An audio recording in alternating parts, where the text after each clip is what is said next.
Bonjour et bienvenue sur la chaîne du Petit Labo. Aujourd'hui, je vais t'expliquer comment décrire l'univers. Cette vidéo est faite pour toi si tu es au collège, peu importe la classe. Allez, c'est parti.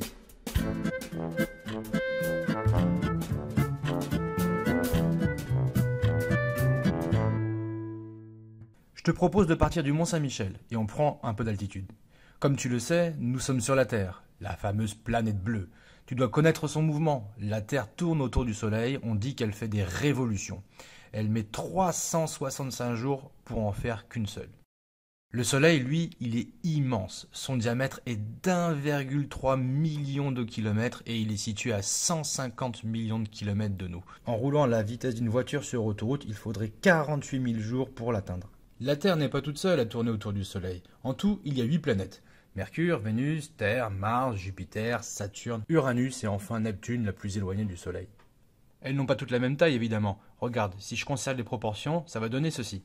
Jupiter est la plus grande planète du système solaire. Tu te rends compte, si on ouvrait Jupiter, on pourrait y ranger plus de 1300 terres. Les planètes du système solaire sont classées en deux catégories. Les 4 planètes de la première ligne font partie de ce qu'on appelle les planètes telluriques. Elles possèdent toutes une croûte rocheuse, alors que les 4 suivantes sont des géantes gazeuses. Ces deux types de planètes sont séparés par une ceinture d'astéroïdes. Pour retenir le nom et l'ordre des planètes, il existe un moyen très simple. Il te suffit de retenir la phrase suivante.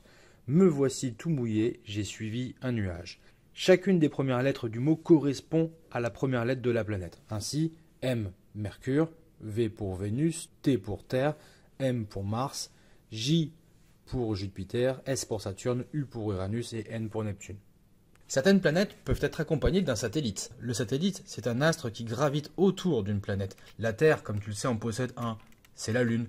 Jupiter en possède 80. Je te mets ici les 4 principaux, Europe, Callisto, Io et Ganymède. Pour résumer ce que tu dois savoir pour décrire le système solaire. Le système solaire est constitué d'une étoile au centre, le Soleil, autour de laquelle gravitent 4 planètes telluriques et 4 planètes géantes gazeuses. Il y a également d'autres objets, comme des satellites, mais également des comètes ou encore des astéroïdes. La ceinture d'astéroïdes est située entre Mars et Jupiter. Il y a également des planètes naines, tu en connais une, Pluton.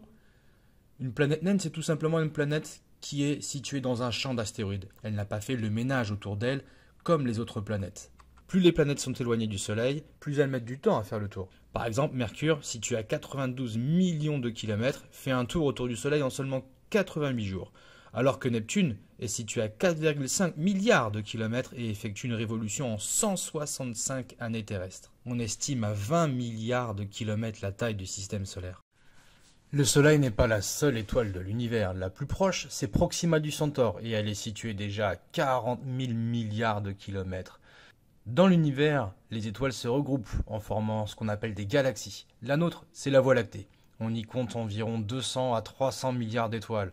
Et les galaxies alors, elles se regroupent également pour former des amas de galaxies.